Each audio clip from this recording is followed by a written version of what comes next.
Gjithashtu vëllezër, ajo e cila rrjedh pra për të ditur mesele me të cilën dietarët e fiqhut kanë vendosur, duke në shpjeguar dhe duke në treguar që është një pjesë tjetër e cila i përket një lloji të njerëzve të cilët në gjuhën arabe i kanë quajtur es-sefih. Es-sefih, të themi në shqip, i marr apo ai i cili ka mangësi në mendje, pra ka mangësi dhe ka largësi logjike, i cili është i mangët në logjik. As i ngjan të çmendurit, e as është edhe i kthillur,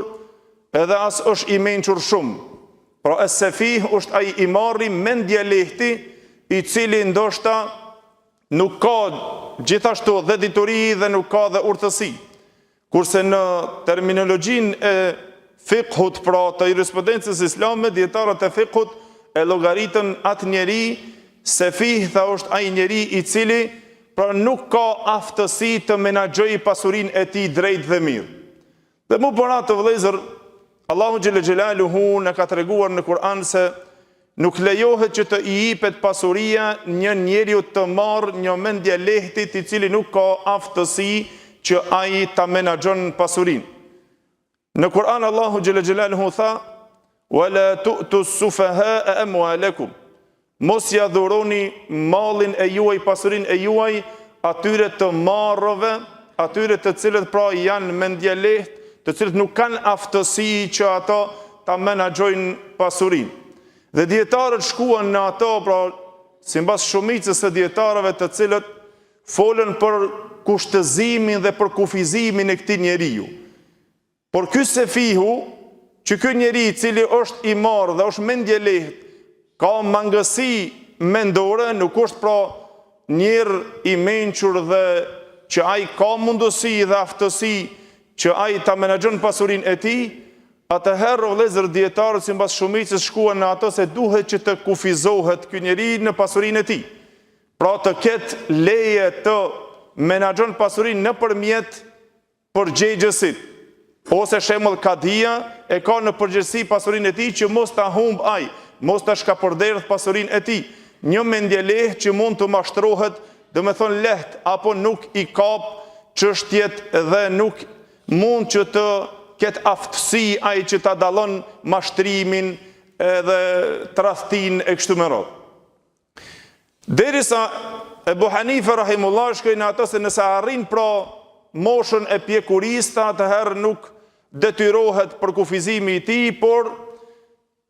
gjithashtu dietarët shkuan o vëllezër në dy mendime me të cilët dalluan pra si qëndron çështja e tij, pra nëse ai bën kontratën e tij, shitblerjen e tij në shitje apo në blerje, nëse ai është pra në gjendjen e tij kështu, ose është më shumë me cilësit me të cilët mendja e tij nuk është e aftë shumë që ai të menaxhon pasurinë e tij, si qëndron çështja kur është në përgjegjësinë pra të gujdestarit, apo që e ka vendosur për kufizimin pra ke kadia apo ke dikush tjetër. Sipas shumicës së dietarëve o vëllezër shkuan në ato se nëse është me lejen e gujdestarit,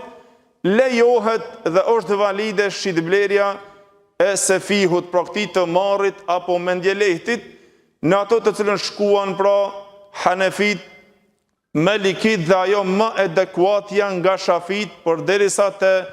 medhebi Shafii ka dy fjalë, njëra prej asaj që është tham këtu në lejen e gujdestarit, e tjetra thanë që nuk lejohet shitblerja e tij. Gjithashtu mendimi tjetër te medhebi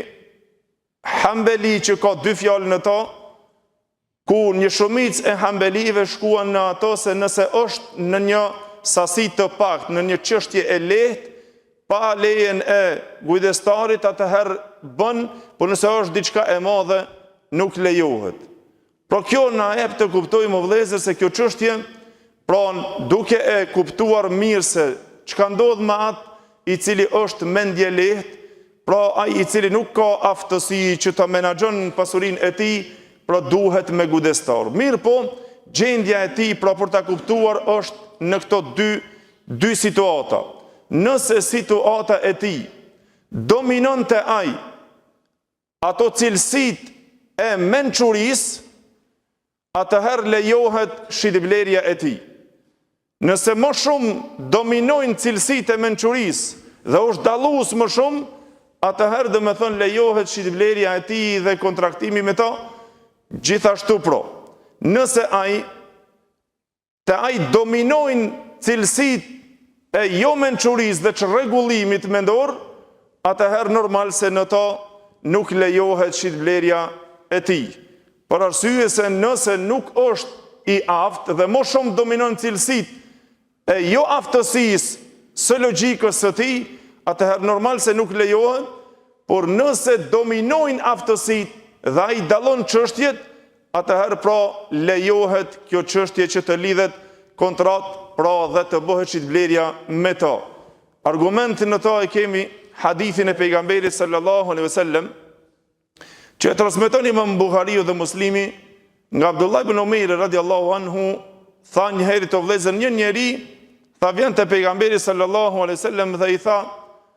o i dërguari i Allahut, inni ukhda'u fil buyu. Unë jam një njeri që mashtrohem në shitblerje, në shitjet në ato tregtim mashtrohem dhe tradhtohem shitblerje. E pejgamberi sallallahu alaihi wasallam i tha: idha bay'ata faqul la khilaba. Kur të bësh shitblerje, thuaj la khilab. Nuk ka tradhti, mos më tradhtoni e mos më gënjeni në tradhti. Dhe me thonë, ja lejoj pejgamberi sallallahu alaihi wasallam njërit i cili ndoshta aftësitë janë më afër mençurisë, pra ato cilësitë dominojnë më shumë nga ana e mençurisë. Mirë, po çka nëse një imar i cili është mendjeleh, pra ai nuk është komplet i çmendur, por është me pjesërisht të tij, atëherë dominimi me këto nuk nënkupton se ai nuk ka obligim sheriatik. Mbi ato bin përgjegjësitë, sikur që tha Abu Hanifa rahimullah, se përgjegjësitë sheriatike bin mbi to vetëm te çështja e shitblerjes, atëherë dalluan, domethënë dietarët, në anën e shitblerjes të pasurisë së mallit të tij, sa thua ai është i aftë për të vepruar edhe për të disponuar pasuri. Në këto praron ato domethënë diskutimet dhe mendimet e dietarëve o vëllezër, gjithashtu